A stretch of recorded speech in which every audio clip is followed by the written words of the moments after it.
My mother told me, sorry, honey, I've just been so tired right after kicking me out to live with Nana, but then showed up decades later expecting me to pay for her new kid's college.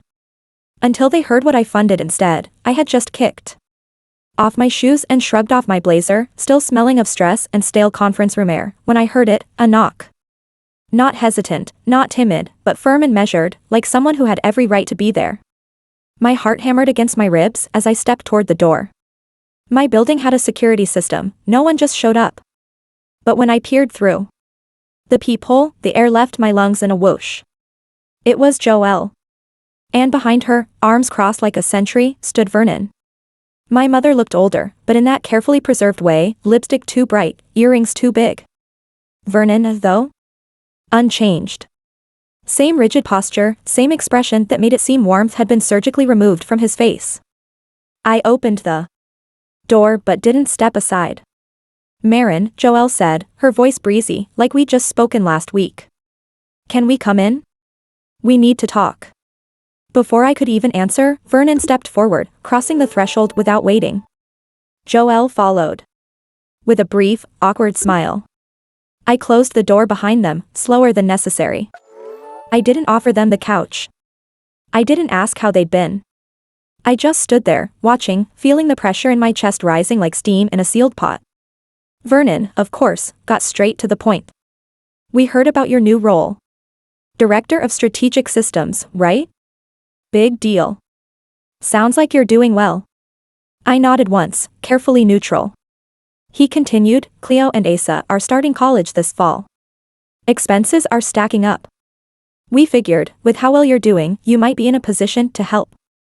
It didn't hit all at once. First, disbelief. Then, something sharper, recognition. They weren't here for reconciliation. They weren't here to acknowledge the years of silence, the empty birthdays, the loan I'd asked for at 18 that they pretended never arrived. They were here because I was finally worth something to them. Joelle chimed in, sweetening the ask, they've worked hard, Marin, just like you did. And you know how tight things are for everyone right now, right? I said nothing, my jaw aching from clenching. My eyes drifted to Vernon, who was already scanning my apartment like he was cataloging my possessions. A successful life, in his mind, was just a bank account waiting to be tapped. What shocked me most wasn't their gall, it was how utterly unsurprised I was. It was the way my body remembered to brace itself before my mind had even caught up. I stepped back toward the door, my hand finding the knob again. I gripped it tightly, grounding myself in something real, something solid. My other hand trembled. Slightly, barely noticeable. They didn't see it. They never did. I didn't ask them to leave, but I also didn't offer them a seat. Before the silence, before the forgetting, there were nights my mother and I lived in a rhythm all our own. We shared a small apartment above Nana Ruth's garage on Sycamore Street, just the two of us. The walls were thin, the floors creaked, and the heater groaned louder than the wind in winter, but it felt like home. My mother worked long shifts as a physical therapy assistant while going to school part-time, and I learned early how to reheat leftover rice and tie my shoes without asking. Still, every night, no matter how tired she was, she came home to me. Sometimes we'd eat microwave dinners cross-legged on the couch, watching reruns through static. Other nights, she'd read aloud from worn paperbacks, her voice slurring just a bit on the longer words. I'd pretend not to notice how her eyes fluttered from exhaustion before the end of the chapter. I'd nudge her shoulder and say, keep going. And she always tried. Back then, love didn't need words. It was a warm towel after a bath, a forehead kiss between bites, her hand reaching behind her without looking, just to make sure I was still there. When Vernon entered the picture, it didn't feel like a disruption, not at first. He was soft-spoken and polite, brought flowers from the grocery store, and smiled with his mouth more than his eyes. I was 9 when they met, 11 when they married. He moved into our little space above the garage for a few months before they got a mortgage. And we left Nana Ruth's warmth behind. At first, I was curious. He didn't talk to me much, but he didn't yell either. He existed beside me like furniture, solid, present, easy to ignore. But slowly, the tone in our home shifted. The apartment got quieter in strange ways.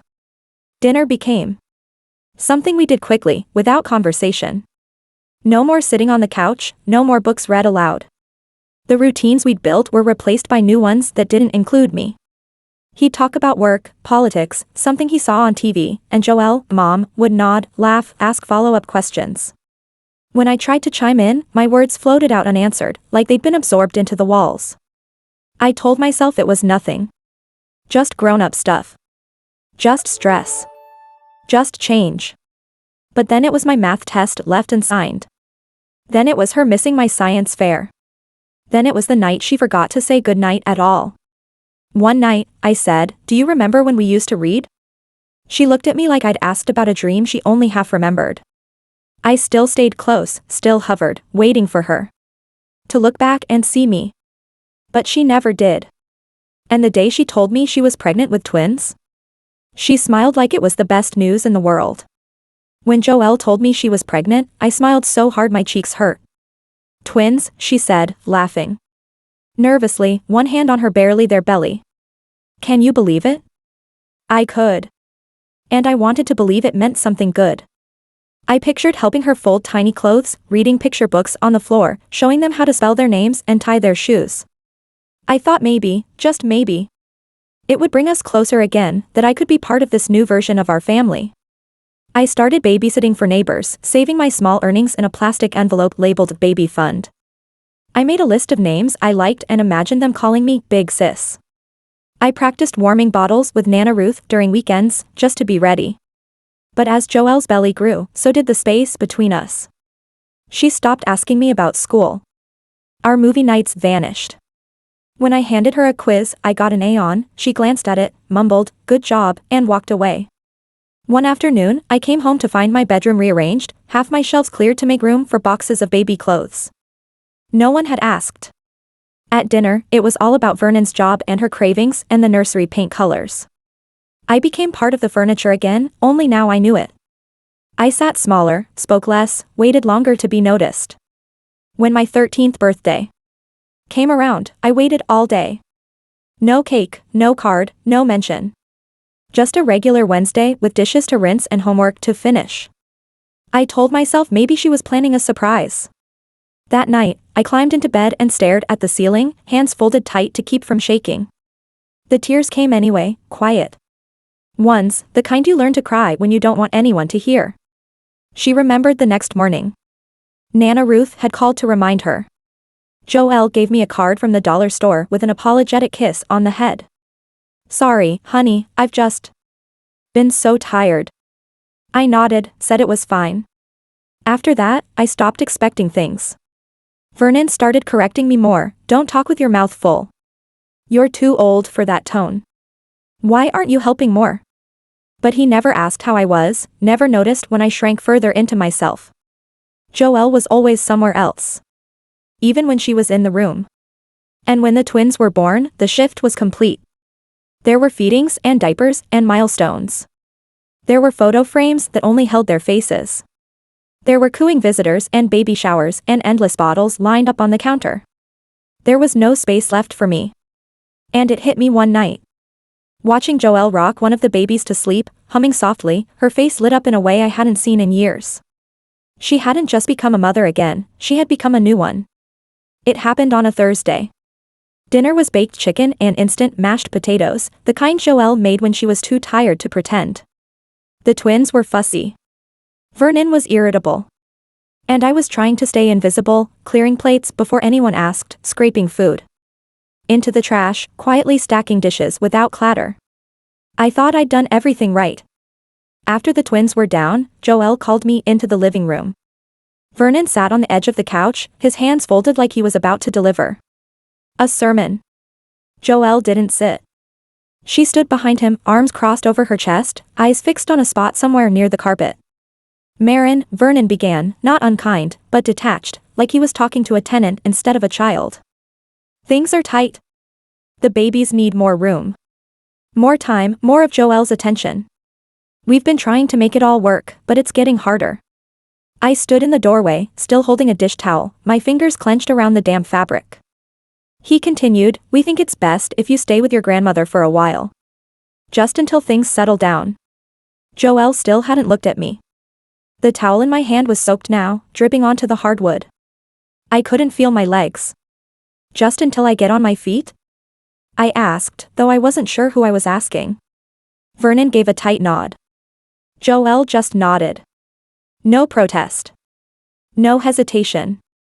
That was the worst part. I went to my room and packed slowly, like if I moved gently enough. None of it would be real. A few shirts, my school books, a framed photo of me and Nana Ruth at the county fair, both of us laughing, sticky with cotton candy. I left the rest, posters, the notebook under my mattress, the paper star I'd made for Joelle one Christmas and found weeks later shoved in a drawer. The hallway felt longer than usual when I stepped out. Vernon said nothing. Joelle stood near the doorway but didn't hug me, didn't ask if I had enough socks or if I wanted her to walk me there. She opened the door and let the cold air spill in. I walked the few blocks to Nana Ruth's with my backpack pulling on one shoulder and the night pressing down on the other. I didn't cry. Not yet. She opened the door before I even knocked. I must have been visible from the window, a small figure in a too-light jacket. "Oh, baby," she whispered, pulling me in, wrapping her arms around me like she could stitch something broken back together just by holding it tight enough. She didn't ask what happened. She didn't have to. Behind her, my Aunt Simone stood in the hallway with a blanket in her arms and a look that said she'd known this was coming all along. The first thing I learned living with Nana Ruth was that love could be quiet and consistent. The second thing I learned was that love didn't pay for school supplies or bus fare. They gave me everything they could, a spare room with mismatched furniture, warm meals, space to breathe. But they were retired, living on fixed incomes, and I could see the way Nana's hands trembled whenever the mail brought bills. So I got a job at the Sunrise Diner, a few blocks from school.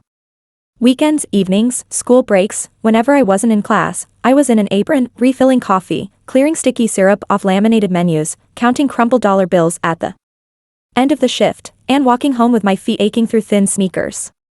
I didn't complain. I didn't tell anyone, not my teachers, not the other kids. I smiled when I had to, raised my hand when I could, and kept my grade steady because I knew that was the only way out. Simone used to leave little notes in my lunchbox, "Keep climbing."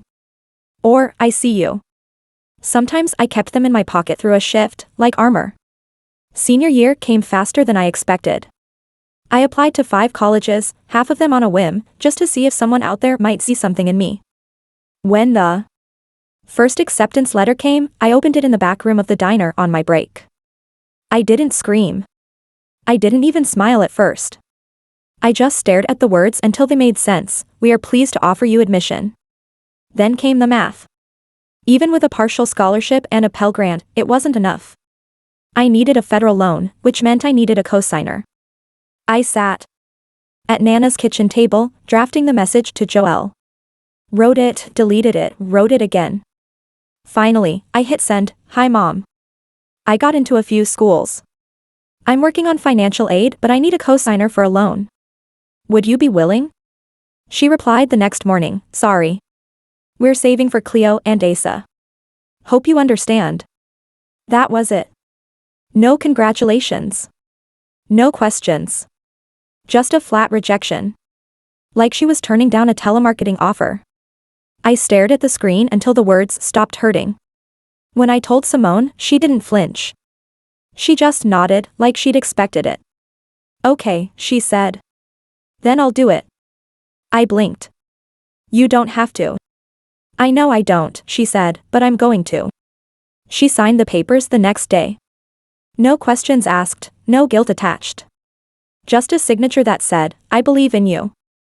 And that was enough to carry me through the next 4 years. College wasn't glamorous. It wasn't late-night parties or campus clubs or dorm rooms strung with fairy lights. For me, it was instant noodles, discount coffee, and the hum of a second-hand laptop as I taught myself how to build websites from YouTube videos and free tutorials. During the day, I sat through lectures and took meticulous notes. At night, I worked remotely for a small florist chain, fixing broken code and managing their online orders. I learned to live on 3 hours of sleep and carry eye drops in my bag. Some days, I thought I might disappear entirely from exhaustion, but then I'd open my inbox and see a message from Simone, just a heart, just a sunflower, just something that reminded me I wasn't doing this alone.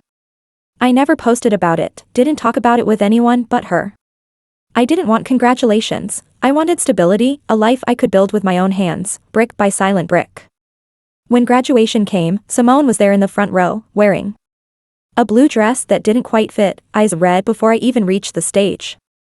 I looked for Joelle once, just once, but I knew better. Her absence was the only consistent thing she'd given me. Simone took a photo of me holding my degree in one hand and a half-eaten granola bar in the other. "Proof," she said, grinning. "You did it." After that, the years blurred. I moved to Asheville, took a job in logistics, moved up quietly, slowly. I taught myself new systems, built a modest life in a quiet apartment with a porch full of potted herbs and a piece I didn't dare name out loud. Sometimes I scrolled through old photos of the twins on Joelle's page, birthday cakes, school awards, family vacations to places I'd never been invited. I stopped one day, without really deciding to. Just closed the tab. Blocked the account. Not out of anger, just preservation. My world became calm. Steady. Mine. Until last fall. At a cousin's baby shower, Simone made a comment in passing, something about a project I was leading, how proud she was, how far I'd come. I don't think she even noticed who was standing behind her, plate of fruit in hand, plastic fork paused midair. Joelle. She didn't say anything right away, just blinked, tilted her head, and for the first time in over a decade, her eyes followed me across a room like I was someone worth noticing. 3 days later, they showed up at my door. They stood in my living room like they still had a place in it. Joelle's smile flickered the moment I didn't mirror it. Vernon's arms were crossed. His stance casual, but heavy with expectation. "We heard about your new role," Joelle said again, as if I hadn't already heard her say it on the porch. "It's amazing, Marin.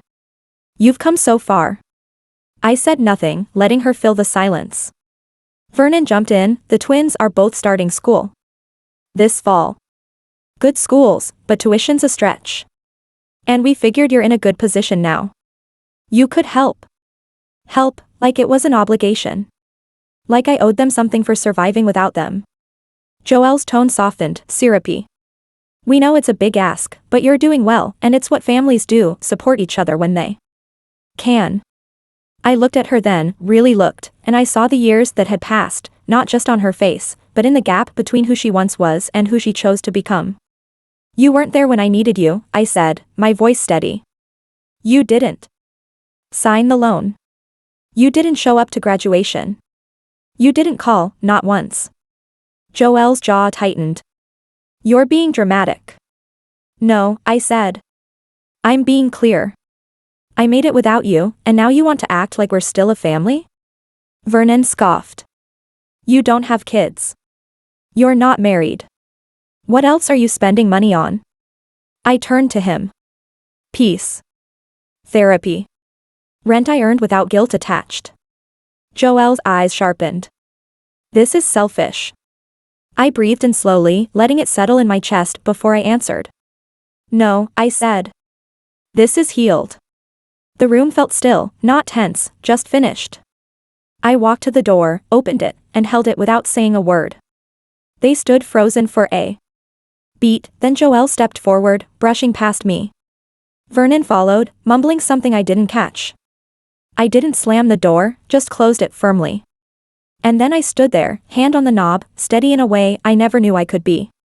The next morning, I sat at my kitchen table with my laptop open and a blank email draft waiting. No rage, no essays, just one final boundary written in words that didn't tremble. "Joelle, I wish you and your family well, but I am not in a position, emotionally or otherwise, to support your request. Please do not contact me again. Marin." I read it once, then again, then pressed send without hesitation. There were no posts, no rants, no cryptic quotes online. Just stillness. A silence that belonged to me this time. That afternoon, I logged into the donation portal for my old community college. Under purpose, I typed, "Scholarship Fund for first-generation students without a cosigner." I listed it in Ruth Eller's name.